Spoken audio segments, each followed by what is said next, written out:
خلیج تعاون کونسل کے رہنماؤں نے آبنائے ہرمز میں ایرانی اقدامات متفقہ طور پر مسترد کر دیے۔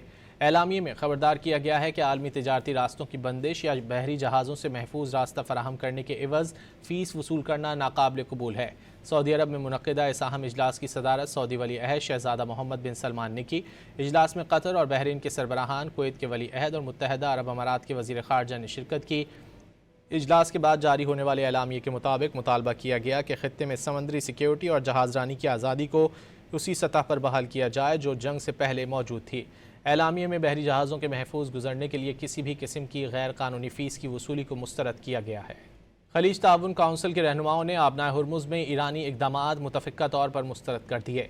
اعلامیے میں خبردار کیا گیا ہے کہ عالمی تجارتی راستوں کی بندش یا بحری جہازوں سے محفوظ راستہ فراہم کرنے کے عوض فیس وصول کرنا ناقابل قبول ہے۔